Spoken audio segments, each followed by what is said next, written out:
الحمد لله نحمده ونستعينه ونستغفره ونعوذ بالله من شرور أنفسنا ومن سيئات أعمالنا من يهدي الله فلا مضل له ومن يضلله فلا هادي له وأشهد أن لا إله إلا الله وحده لا شريك له وأشهد أن محمدًا عبده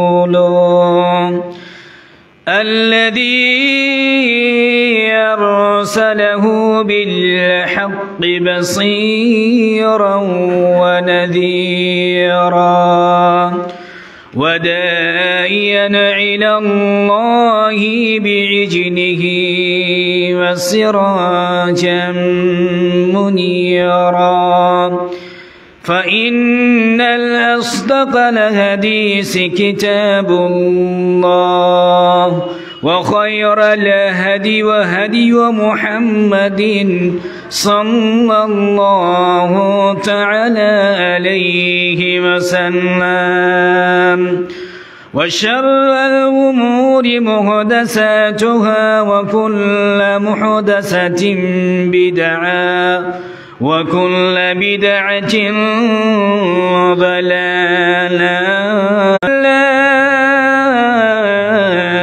الرحمن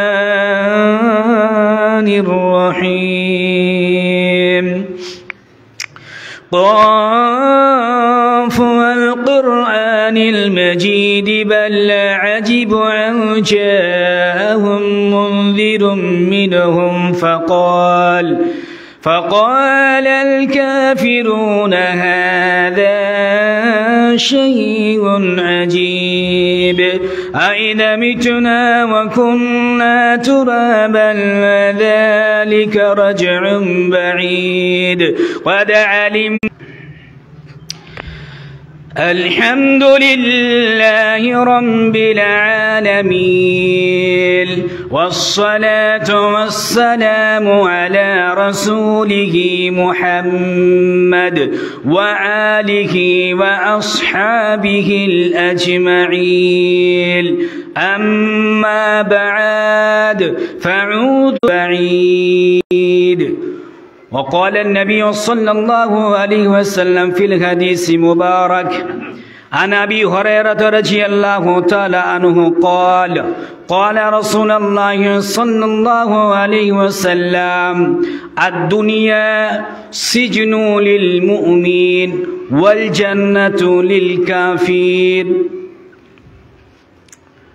সমস্ত প্রশংসা সমস্ত গুণগান সেই মহান আল্লাহ সুবহানাহু তাআলার জন্য যে মহান স্রষ্টা আমাদেরকে এই জামি মসজিদে একত্রিত হওয়ার তৌফিক দান করেছেন তিনার প্রশংসা লিখে এবং পড়ে আমরা শেষ করতে পারিনি এবং পারব না তাই আমরা ছোট্ট বাক্যে বলি আলহামদুলিল্লাহ তার পরে পরে আমার নবী আপনার নবী অর্থাৎ সারা বিশ্বের নবী সৈয়দুল মুরসালিন খাতাবান নবীন আহমদ মুস্তাফা মুহাম্মদ মুস্তাফা সাল্লাল্লাহু তাআলা আলাইহি ওয়াসাল্লামের উপর অসংখ্য দরুদ ও সালাম বর্ষিত হোক আল্লাহুম্মা সাল্লি আলাইহি আল্লাহুম্মা বারিক আলাইহি পবিত্র কালামুল্লাহ হইতে একটি আয়াত রাসূলের পবিত্র জবান হইতে একটি হাদিস কোরআন এবং হাদিসকে সামনে রেখে আমার ক্ষুদ্র গানে দু চারটি কথা বলে আমার বিষয়বস্তু ইতি করব ওয়া মা তৌফিক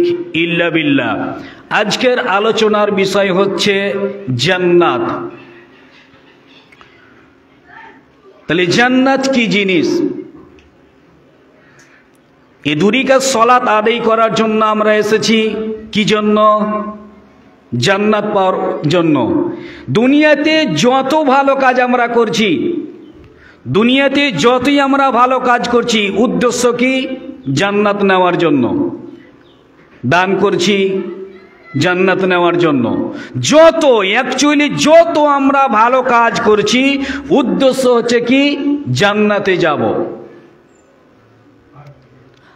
আর মুহাম্মদ সাল্লাল্লাহু আলাইহি ওয়াসাল্লাম বলছেন, আন আবি হুরায়রা রাদিয়াল্লাহু তাআলা হইতে বর্ণিত, তিনি বলেন রাসূল সাল্লাল্লাহু তাআলা আলাইহি ওয়াসাল্লাম বলছেন যে আল্লাহ সুবহানাহু ওয়া তাআলা বলছেন যে জিবরিল, আমি যখন জান্নাত তৈরি করলাম, যখন আমি জান্নাত তৈরি করলাম তো জিবরিল আলাইহিস সালামকে আমি জিজ্ঞেস করলাম, দেখে এসো এমন একটি ঘর আমি তৈরি করেছি যে ঘরে কারা যেতে চায় একবার দর্শন করে এসো, একবার তুমি দেখে এসো। জান্নাত দেখে আসার পরে জিবরিল যখন জান্নাত দর্শন করলেন, জান্নাতকে যখন দেখে এসে বলছেন যে ওয়াল্লাহি খোদার কসম, ওয়াল্লাহি খোদার কসম, ওয়াল্লাহি খোদার কসম, জান্নাত এমন একটি জায়গা, জান্নাত এত সুন্দর একটি জায়গা, জান্নাত এত সুন্দর জায়গা, এত সুন্দর জায়গা আমি দেখে এলাম, এত সুন্দর জায়গা আমি দেখে এলাম যে এখানে সবাই যেতে চায়, কেউ যেতে চাইবে না এমন লোক নাই, সকলেই যেতে চায়। এত সুন্দর জায়গা যে সবাই যেতে চায়। তো আল্লাহ সুবহানাহু ওয়া তাআলা বলছেন কাঁটা দিয়ে ঘিরে দাও, জান্নাতকে কাঁটা দিয়ে ঘিরে দাও। এরপরে আল্লাহ সুবহানাহু ওয়া তাআলা যখন জাহান্নাম তৈরি করলেন, জাহান্নাম যখন তৈরি করলেন তো জিবরিল যাও একবার তুমি জাহান্নাম দর্শন করে এসো, ওখানে কারা যেতে চায় একবার দেখে এসো। জিবরিল আমিন যখন কি করলেন জাহান্নাম দর্শন করতে গিয়েছেন, এমতো অবস্থায় একটা জাহান্নাম আর একটা জাহান্নামের কাছ থেকে পানা চায়, এক আগুন আর এক আগুনের কাছ থেকে পানা চায়। জাহান্নাম কত কঠিন জায়গা, জাহান্নাম কত মারাত্মক জায়গা, জাহান্নাম কত কঠিন জায়গা যে একটা জাহান্নাম আর একজন জাহান্নামের কাছ থেকে পরিত্রাণ চাইছে, পানা চাইছে, পরিত্রাণ চাইছে, পানা চাইছে। তো আল্লাহ এমন একটি আপনি জাহান্নাম তৈরি করেছেন এখানে কেউ যেতে চায় না, এমন একটি জাহান্নাম তৈরি করেছেন, এমন একটি জায়গা তৈরি করেছেন এখানে কেউ যেতে চায় না, এটা একেবারে একে বিনা কাঁটা দিয়ে রেখে দাও, এখানে সবাই যেতে পারে। তো জান্নাতে যখন আল্লাহ জিবরিল আমিন যখন জান্নাত দর্শন করে এলেন তখন বলছে জান্নাতে সবাই যেতে চায়। যখন আবার জাহান্নাম দর্শন করে আসছে তখন বলছে ওয়াল্লাহি খোদার কসম, খোদার কসম করে বলছি এখানে কেউ যেতে চায় না। তো বলছি এমনি শুধু ছেড়ে দাও। তাহলে যত আমরা জান্নাত পাওয়া সহজ মনে করেছি অত সহজ নয়। জান্নাত সবাই যেতে চায় কিন্তু জান্নাতকে ঘিরে রাখা আছে, জান্নাতকে কাঁটা দিয়ে ঘিরে রাখা আছে। কাঁটা দিয়ে রাখা আছে মানে এই যে হাড় ভাঙা শীত, যে কনকনে শীতে, এখন তো হয়তো আমরা 100 থেকে 150 জনে এই মসজিদে উপস্থিত আছি, বিদ্যমান রয়েছি, হয়তো ভিতরে হয়তো 50 জন আছি, আনুমানিক হয়তো 30 জন আছি। তাহলে কজন বুকে হাত দিয়ে বলতে পারে যে, কজন বুকে হাত দিয়ে বলতে পারে যে আজকে আমরা কি করেছি, ফজরের 2 রাকাত সালাত আদায় করেছি। তাহলে জান্নাতকে এমনি রাখা আছে, এমনি নয়, বেড়া দিয়ে রাখা আছে, কাঁটা দিয়ে ঘিরে রাখা আছে জান্নাতকে। জান্নাত যদি আপনি যেতে চান তাহলে আপনাকে বেড়া পার করে, কাঁটা ডেঙিয়ে, কাঁটাকে পার করে আপনাকে যেতে হবে। অতএব যখনই আপনি শ্রবণ করছেন আস-সালাতু খায়রুম মিনান নাওম, তখনই আপনার দরকার ছিল লেপটাকে ছুঁড়ে ফেলে দেওয়া, তখনই আপনার দরকার ছিল লেপটাকে পাশে রেখে দিয়ে উঠে আপনি দ্রুত গতিতে উঠে উজু করে মসজিদে আসতেন। তাহলে জান্নাত এমনি এমনি পাওয়া যায় না, জান্নাতকে ঘিরে রাখা আছে, জান্নাতকে ঘিরে রাখা আছে, জান্নাতকে বেড়া দিয়ে, কাঁটা দিয়ে রাখা আছে। তাহলে কাঁটা বলতে এই জিনিস। জান্নাত আমরা সকলেই যেতে চাই, যত আমরা আমল করি জান্নাত পাওয়ার উদ্দেশ্যে, দান সাদকা যতগুলি আমরা আমল করি, দান সাদকা আমরা করি, যত আমরা আমল করেছি শুধুমাত্র একটাই উদ্দেশ্য, জান্নাত পাওয়ার উদ্দেশ্যে। তাহলে জান্নাতকে কাঁটা দিয়ে ঘিরে রাখা আছে। এরপরে কজন মুসাল্লি বলতে পারে? এরপরে কজন মসজিদের মুসাল্লি বলতে পারে? এরপরে কজন মসজিদের মুসাল্লি বলতে পারে আমি 2 রাকাত সালাত আদায় করেছি? অটোমেটিক 2 রাকাত সালাত আদায় করেছেন। তাহলে 2 রাকাত সালাত আদায় করেছেন, আর বাকিগুলি যে করেনি তারা কোথায় যাবে? ধরলেন 2 রাকাত সালাত আদায় করেছেন ফজরে, এই জন্য আপনি জান্নাতে যাবেন। যারা 2 রাকাত সালাত আদায় করেনি তারা কোথায় যাবে? তাহলে জিবরিল আমিন বলছেন এত সুন্দর জায়গা জান্নাত, এত সুন্দর জায়গা জান্নাত, এত সুন্দর জায়গা পৃথিবীতে উদাহরণ দেওয়ার জায়গা নাই। তাহলে আপনি দর্শন করে এসেছেন পার্ক, আপনি পৃথিবীতে যত সুন্দর জায়গা আছে আপনি দর্শন করে এসেছেন, এরপরে পৃথিবীতে উদাহরণ দেওয়া সম্ভব নয়। এর নাম কি? জান্নাত। এর নাম কি? জান্নাত। তাহলে জিবরিল আমিন যখন জান্নাত দর্শন করে এসেছেন, এরপরে জিবরিল আমিন বলছেন জান্নাতি এমন একটি জায়গা, জান্নাতি এত সুন্দর একটি জায়গা, জান্নাত এত সুন্দর জায়গা যেখানে সবাই যেতে চায়, আর জাহান্নাম এমন একটি জায়গা এখানে কেউ যেতে চায় না। তাহলে কতজন যাবে? এই মসজিদের মুসাল্লি কতজন জাহান্নামে যাবে? তাহলে জিবরিল আমিন ভয় করেছেন যে এত সুন্দর জায়গাতে সবাই যেতে চায় কিন্তু কাঁটা দিয়ে ঘেরা আছে। তাহলে যখন আপনি লেপ কাঁটা যখন আপনি ছুঁড়ে ফেলে দেবেন তাহলে আপনি জান্নাতের আশা আপনি রাখবেন। এরপরে যদি আপনি সালাত আদায় আপনি করেন না, এরপরে আপনি সালাতের আগ্রহী নয়, এরপরে আপনি সালাত আদায় করেছেন না, এরপরে আপনি কি করেছেন? তাহলে জান্নাতের মালিক কে? জান্নাত তো আমরা যাব, এর তো একটা মালিকের দরকার। জান্নাত তো আমরা যাব, এর জন্য একটা মালিকের দরকার। তো জান্নাতের মালিক হচ্ছে কে? আল্লাহ। হাদিসের থিওরি অনুযায়ী, কোরআনের থিওরি অনুযায়ী যে জাহান্নামের মালিক আল্লাহ, জান্নাতের মালিক আল্লাহ। তাহলে জান্নাত আমরা চর্মচোখে দেখেছি? দেখি নাই। জান্নাত এখনো পর্যন্ত দেখি না, কল্পনাও আমরা করতে পারি না জান্নাত কেমন হবে। তো জিবরিল আমিনের কথা হিসেবে বোঝা যায় জান্নাত খুবই সুন্দর জায়গা, জান্নাত খুবই সুন্দর জায়গা, আর জাহান্নাম কঠিন জায়গা। জিবরিল আমিনের কথাতে বোঝা যায় যে জাহান্নামে কেউ যেতে চায় না, এত কঠিন জায়গা, এত মারাত্মক, এত ডেঞ্জার জায়গা, এখানে কেউ যেতে চায় না। তাহলে আমরা সকলেই যাওয়ার জন্য প্রস্তুত। জান্নাত যদি আপনি যেতে চান, তাহলে যদি আপনার ফজরের সময় 5টায় আজান হয়, এরপরে যদি আপনার ঘুম না ভাঙে, এরপরে শরীর থেকে যদি লেপ যদি না ছুটে, এরপরে শরীর থেকে যদি কম্বল যদি না ছুটে, তাহলে আপনি জান্নাত যাবেন কি করে? জান্নাত যেতে গেলে আপনাকে কষ্ট করতে হবে, জান্নাত যেতে গেলে আপনাকে কষ্ট করতে হবে, জান্নাত যেতে গেলে আপনাকে কষ্ট করতে হবে। জান্নাতে যদি আপনি যাওয়া লাগে তাহলে আপনাকে এই হাড়ভাঙা শীতে ফজরের সময় উঠে আপনাকে ঠান্ডা পানিতে উজু করে আপনাকে 2 রাকাত সালাত আদায় করার জন্য মসজিদে আসতে হবে, এরপরে আপনি জান্নাতে যেতে পারবেন। কিন্তু বর্তমান সিচুয়েশনে, বর্তমান অবস্থায় যা দেখা যায়, জান্নাতের মালিক কিছু নামধারী আলেম, আল্লাহ নয়। বর্তমান পরিস্থিতিতে জান্নাতের মালিক কিছু নামধারী আলেম, আলেম মানে মৌলভী সাহেব। কিভাবে আপনি জান্নাত যেতে পারছেন? তাহলে এখনই হয়তো মসজিদের উন্নতি করবে আমি জালসা লাগিয়ে দিলাম, মাদ্রাসার উন্নতি করবে জালসা লাগিয়ে দিলাম, তারপরে যখন আমি দান করতে গেলাম 5000 টাকা দান করে, আমি জীবনে কোনোদিন মসজিদে কয়টা ফ্যান আছে এখনো পর্যন্ত জানি না, মসজিদে কয়টা দরজা আছে এখনো পর্যন্ত আপনি জানেন না, মসজিদে কোন সাইডে পেচ্ছাবখানা আছে, পায়খানা আছে, কিছুই আপনি অবগত নন।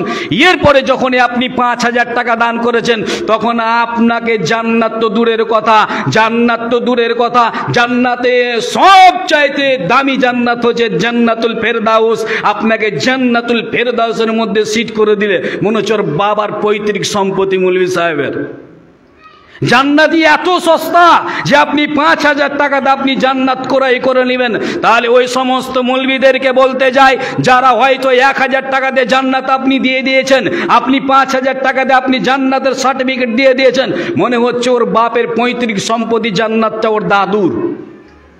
জান্নাতের মালিক এখন হচ্ছে বর্তমান কিছু মৌলবী। তাহলে আপনি দুয়া দিয়ে, হাত তুলে দুয়া দিয়ে, আরো অন্যান্য জিনিসের আপনি সাইডে মিলে আপনি দুয়া করেছেন, আর আপনি জান্নাতের তাকে আপনি কি দিলেন? সিট দিলেন। আরে জান্নাতের তো দিলেনই দিলেন, আর উমর রাদিয়াল্লাহু তাআলা আনহুর পাশে সিট দিলেন, আর জান্নাত তো দিলেন, আল্লাহর রসুলের পাশে তার কবরটাও বানিয়ে দিলেন। আল্লাহ রসুলের পাশে কবর পাওয়ার জন্য আয়েশা রাদিয়াল্লাহু তাআলা আনহা জায়গা রেখেছিলেন। এমত অবস্থায় ফজরের সালাত আদায় করছেন, এমত অবস্থায় ওদিকে যাচ্ছেন, একটু টাচ দিচ্ছে শুধুমাত্র, তো উমর রাদিয়াল্লাহু তাআলা আনহুকে ছুরি মারা হয়েছিল, চাকু মারা হয়েছিল। এরপরে যখন পেট ফুটা হয়ে যায়, এরপরে শ্বাস যাব অবস্থায় তখন বলেছিলেন উমর রাদিয়াল্লাহু তাআলা আনহু যে যাও, যে আয়েশাকে গিয়ে বলো যে দেশের প্রধানমন্ত্রীর নাম বলবে না, দেশের খলিফাতুল মুসলিমিন বলবে না, বলবে উমর একটু জায়গা চেয়েছে মুহাম্মদের পাশে থাকার জন্য, আল্লাহর রসুলের পাশে থাকার জন্য একটু জায়গা চেয়েছে। তো আয়েশা রাদিয়াল্লাহু তাআলা আনহাকে যখন গিয়ে বলছেন উমরের ছেলে আব্দুল্লাহ বিন উমর, তাহলে উমরের ছেলে যখন আব্দুল্লাহ গিয়ে বলছেন, আয়েশাকে গিয়ে বলছেন আমার পিতার এখন শ্বাস রোধ হওয়ার সময় এসেছে, আমার পিতার শ্বাস যাব অবস্থায়, অথবা আপনার কাছে একটা খবর নিয়ে এসেছি, যে জায়গাটুকুন আপনি রেখেছিলেন আল্লাহ রসুলের কাছে থাকার জন্য, ওই জায়গাটুকুন আমার পিতা চাইছে, আপনি কি রায় দিচ্ছেন দেন। তো আয়েশা রাদিয়াল্লাহু তাআলা আনহা সেই জায়গাটি দিয়ে দিয়েছিলেন। আরে আল্লাহ রসুলের কাছে উমর রাদিয়াল্লাহু তাআলা আনহু হক রাখেন, তাহলে বিশ্বের মধ্যে যদি দ্বিতীয় নবী যদি আসতো, মুহাম্মদ সাল্লাল্লাহু আলাইহি সাল্লামের পরে যদি কোনো নবী রাসূল আসতো, তাহলে নবী উমর হয়ে আসতো। এত বড় মাপের মানুষ, এত বড় মানুষ, এত বড় মাপের মানুষ, যে রাস্তা দিয়ে উমর হাঁটলে, যে রাস্তা দিয়ে উমর চলতে গিয়ে শয়তান পর্যন্ত ভয় পায়, এর নাম উমর।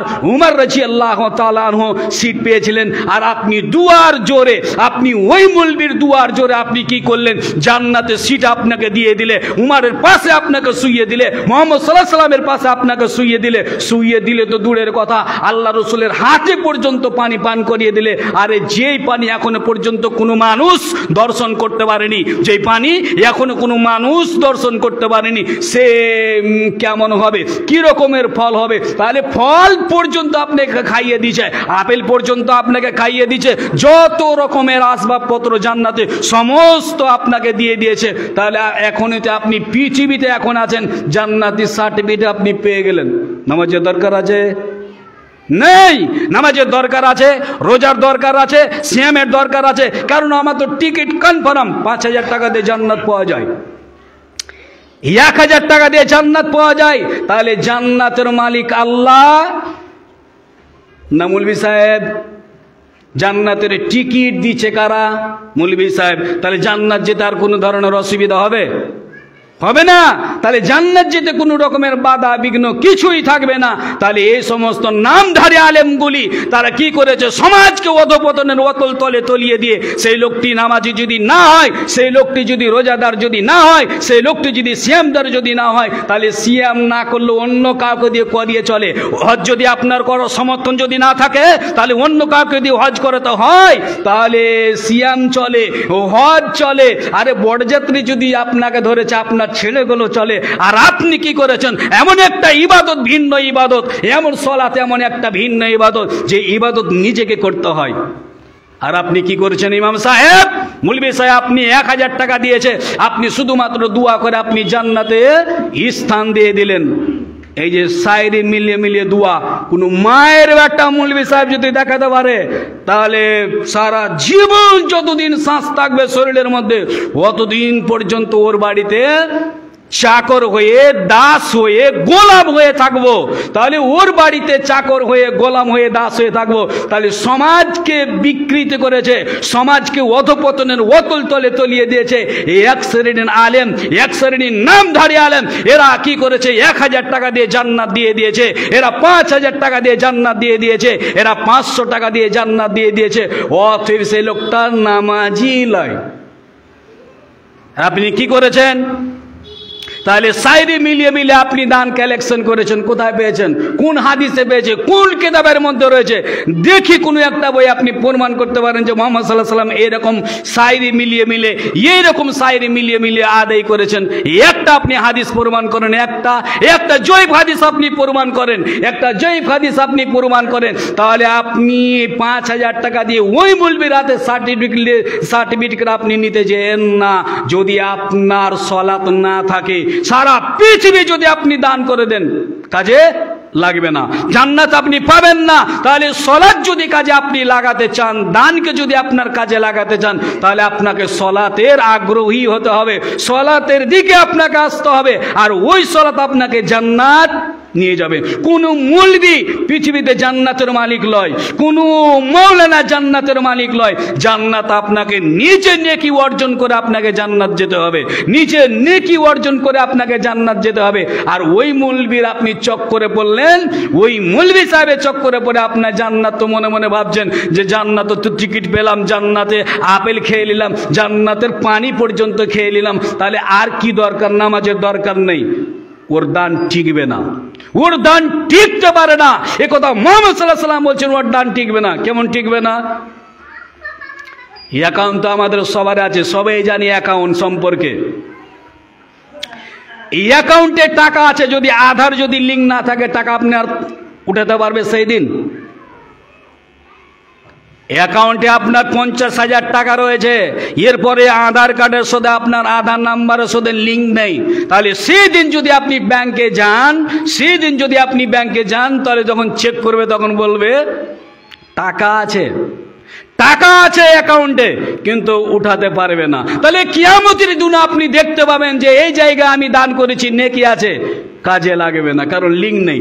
আল্লাহর সাথে আপনার লিঙ্ক নেই, আল্লাহর সাথে লিঙ্ক নেই, সলাতের সাথে আপনার লিঙ্ক নেই। তাহলে সলাতের সাথে যদি লিঙ্ক না থাকে, তাহলে আপনি জান্নাত আপনি কি করে যেতে পারবেন? ওই 5,000 টাকা দিয়ে, 2,000 টাকা দিয়ে আপনি জান্নাতের আপনি আশা করিয়েন না। তাহলে যে সব মৌলবীগুলি, আলেমগুলি, যে সমস্ত আলেমগুলি সাইরে মিলিয়ে মিলে টাকা আদায় করে, এরা কারা?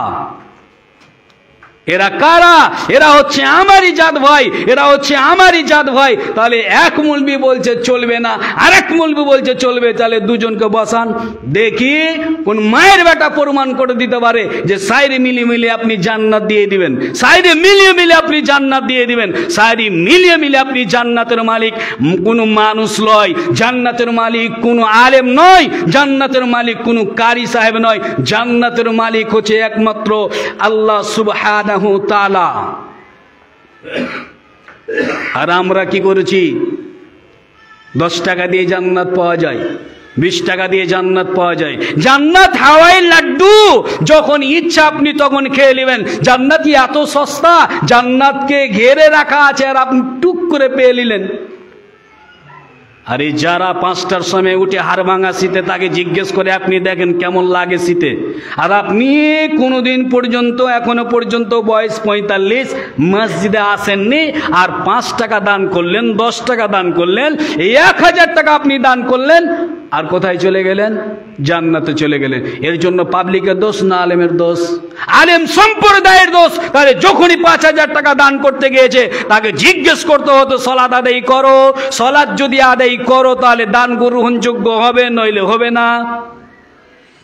ইমাম সাহেবের দায়িত্ব ছিল কি, যে এই ব্যক্তি সালাত আদায় করে ঠিক অ্যাকাউন্টের মতো যদি আধার কার্ডের সাথে যদি লিঙ্ক না থাকে, তাহলে আপনার টাকা উঠানো সম্ভব নয়। তাহলে আল্লাহর সঙ্গে যদি আপনার সালাতের সঙ্গে যদি লিঙ্ক না থাকে, এই দান আপনি শুধুমাত্র চোখে আপনি দেখতে পাবেন, এই জায়গায় দান করেছি, এই জায়গায় দান করেছি, উমুক জনকে দান করেছি, উমুককে সহযোগিতা করেছি, এই মসজিদ তৈরি করার জন্য দান করেছি, কিন্তু দান করার নেকি আপনি দেখতে পাবেন, কিন্তু কাজে লাগবে না। তখন কাজে লাগতো যখন আপনি সালাত আদায় করতেন। তাহলে 12 বছর ধরে আপনি লেখাপড়া করলেন, 12 বছর ধরে লেখাপড়া করার পরে যদি আপনাকে দাঁড়ে দাঁড়ে ঘুরতে হয়, এর চাইতে জঘন্য কাজ আর কিছু হতে পারে না। একটা মিসকিনের চাইতো এটা জঘন্য কাম। তাহলে আপনি 12 বছর লেখাপড়া করে যদি আপনাকে লোকের দাঁড়ে দাঁড়ে যেতে হয়, তাহলে 12 বছর পড়াশোনা করে আপনি কি করলেন? আর মুলবি সাহেব হয়ে আপনাকে মসজিদে থাকতে হবে কে বলেছে? মুলবি সাহেব হয়ে আপনাকে মাদ্রাসাতে পড়াতে হবে কে বলেছে? তাহলে 12 বছর পড়াশোনা করার পরও যদি আপনাকে লোকের দ্বারে দ্বারে গিয়ে যদি এই ভিক্ষা চাইতে হয়, আর যেখানে সেখানে গুলখিতে গলিতে এখানে সেখানে আপনি 2টা মাইক টেঙে দিয়ে আপনি কি করছেন? হয়তো জলসা করছেন। আর কোরআন এসেছে হুদাল লিন্নাস, মানুষের হেদায়েতের জন্য কোরআন মাজিদ এসেছেন, কোরআন এসেছে মানুষের হেদায়েতের জন্য। আর আপনি হয়তো অলিতে গলিতে যেখানে সেখানে আপনি 2টা মাইক টেঙে দিলেন। আর কি বলছেন না বলছেন কোনো মানুষ সেখানে কর্ণপাত করে শোনে না, কোনো মানুষ সেখানে থাকে না, হয়তো কেউ থাকে না। আপনি একাই একাই বলছেন কোরআন এত সস্তা হয়েছে? হাদিস কি এত সস্তা? হাদিস কি এত সস্তা যে এত মাদ্রাসা করতে হবে কে বলেছে আপনাকে? আরে 10টা গ্রাম মিলে একটা মাদ্রাসা থাকবে। মাদ্রাসা যারা করতে পেরেছে, বাহুতে যাদের বল আছে তারা মাদ্রাসা করবে। আরে ডান হাতে বাহুতে যাদের শক্তি আছে ওরা করবে মাদ্রাসা। আর আপনি শুধুমাত্র পড়াবেন। ওদের হচ্ছে দায়িত্ব কোথায় থেকে টাকা কালেকশন করতে হবে, কিভাবে করতে হবে, কেমন করে আদায় করতে হবে, ওদের দায়িত্ব থাকবে। কিন্তু আমরা কি করেছি? নিজের ঝোলা আপনার নিজেই ঘাড়ে করেছি, নিজের ঝোলাকে আমরা ঘাড়ে নিয়েছি, নিজেই ঘাড়ে পেতে আমরা নিয়েছি কি প্রতিটা গ্রামে মাদ্রাসা কর, ব্যবস্থা চলবে ভালো। আল্লাহকে খুশি করার উদ্দেশ্যে, জান্নাত পাওয়ার উদ্দেশ্যে সব মাদ্রাসাগুলো করেনি। জান্নাত পাওয়ার উদ্দেশ্য যদি হতো তাহলে এই আলেম সমাজকে এত জঘন্য হতে হতো না। আলেম সমাজকে এখানে সেখানে অলিতে গলিতে 2টা মাইক টাঙিয়ে কারো দাঁড়ে দাঁড়ে ঘুরতে হতো না। তাহলে মৌলানা জায়গাতে থাকতো, মুলবি সাহেব জায়গাতে থাকতো। কিন্তু আমরা সমাজকে অধঃপতনের অতল তলে তলিয়ে দিয়েছি। আমরা 12 বছর লেখাপড়ার পরও যদি লোকের দাঁড়ে দাঁড়ে ঘুরতে হয়, এর আগেও তো ঘুরেছি। পড়তে পড়তেও হয়তো লোকের দ্বারে ঘুরেছি, তারপরও যদি মুলবি সাহেব হয়ে যাওয়ার পরে, মৌলানা হয়ে যাওয়ার পরও যদি ঘুরতে হয়, এর চাইতে দুঃখজনক আর কথা হতে পারে না। তাহলে মাদ্রাসা খুলে দিয়ে আপনি কি উপকার করেছেন ইসলামের? এত এলাকায় মাদ্রাসা, তাহলে কি উপকার হয়েছে? সমাজ কোথায় পরিবর্তন হয়েছে? সমাজ কোন জায়গাতে গেছে একবার আপনি ভেবে দেখুন। তাহলে 10টা গ্রাম মিলিয়ে যদি কি হতো, একটা মাদ্রাসা থাকতো, তাহলে আরো শিক্ষার হার বাড়তো। কিন্তু শিক্ষার হার বাড়েনি। আরে প্রতিটি গ্রামে এখন মাদ্রাসা। আর দিনেবেলাও বিরক্ত হয়েছে, দিনেবেলাও বিরক্ত হবে, অটোমেটিক হবে। তাহলে সমাজকে বেশি খারাপ করেছি এই আলেম সম্প্রদায়। সবাই আলেম বলিনি, এক শ্রেণীর আলেম সমাজকে অধঃপতনের অতল তলে তলিয়ে দিয়েছে। তাহলে জান্নাত আপনি এত সস্তা যে আপনি দান করলেন মসজিদের সাথে আপনার কোনো সম্পর্ক নেই, আর আপনি জান্নাত চলে যাবেন এত সহজ। যদি আপনি মুমিন হন, আবু হুরায়রা রাদিয়াল্লাহু তাআলা হইতে বর্ণিত, তিনি বলেন রাসূল সাল্লাল্লাহু তাআলা আলাইহি ওয়াসাল্লাম বলছেন, আদ-দুনিয়া সিজনুল লিল মুমিন। যারা মুমিন হবে এদের জন্য পৃথিবী হবে কি কয়েদখানা, মানে জেলখানা। জেলখানায় যেমন মানুষ খুশিতে থাকতে পারে না, একজন মুমিনে খুশি থাকতে পারবে না, একজন মুমিন খুশি থাকতে পারবে না। আরে মুমিনদের জন্য পৃথিবী হচ্ছে জেলখানা, আর যারা কাফের ওদের জন্য হচ্ছে পৃথিবী জান্নাত। তাহলে যদি আপনি মনে করেন যে আমি জান্নাত পেতে চাই, যদি মনে করেন আপনি জান্নাতে যেতে চান, তাহলে আপনাকে একটু কষ্ট করতে হবে। কেন? জান্নাত ঘিরে রাখা আছে কাঁটা দিয়ে। তাহলে কাঁটা দেওয়া জিনিসও যখন হাত পড়ে, তাহলে আপনি টুক করে আপনি হাত সরিয়ে নিয়েছেন, কেন? কাঁটায় যন্ত্রণা করছে। তাহলে আপনাকে যদি জান্নাত পেতে হয়, তাহলে মুমিন যদি আপনি দাবি করেন, তাহলে আপনাকে কষ্ট করতে হবে। আর ওই কষ্টের নাম হচ্ছে সালাত, ওই কষ্টের নাম হচ্ছে সিয়াম, ওই কষ্টের নাম হচ্ছে সালাত।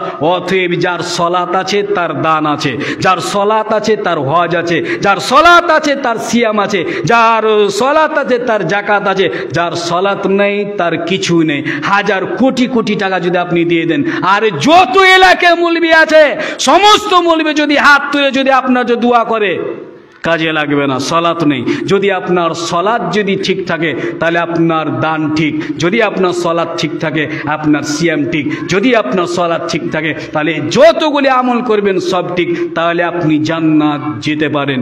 এই 5,000 টাকা দিয়ে 2,000 টাকা দিয়ে আপনি সলাতের সঙ্গে আপনার সম্পর্ক নেই, আপনি জান্নাতের আশা করিয়েন না। জান্নাত খুব সুন্দর জায়গা, সুন্দর জায়গা যদি আপনি যেতে চান তাহলে আপনাকে সুন্দর আমল করতে হবে। পৃথিবীর বুকে সবচাইতে সুন্দর আমল হচ্ছে সালাত, এর চাইতে সুন্দর আমল কিছুই নেই। অতএব জান্নাত যদি আপনি যেতে চান তাহলে আপনাকে সালাত আদায় করতে হবে। পরিশেষে আল্লাহ সুবহানাহু ওয়া তাআলার কাছে দোয়া করি, আল্লাহ রাব্বুল আলামিন আজকের দিনে যে সমস্ত দ্বীনি ভাই আমরা মসজিদে আমরা উপস্থিত আছি প্রত্যেককে সালাত আদায় করা তুমি সুমতি দান করো, আমিন। আল্লাহুম্মা সাল্লি আলা মুহাম্মদ ওয়া আলা আলি মুহাম্মদ কামা সাল্লাইতা আলা ইব্রাহিম ওয়া আলা আলি ইব্রাহিম ইন্নাকা হামিদুম মাজিদ।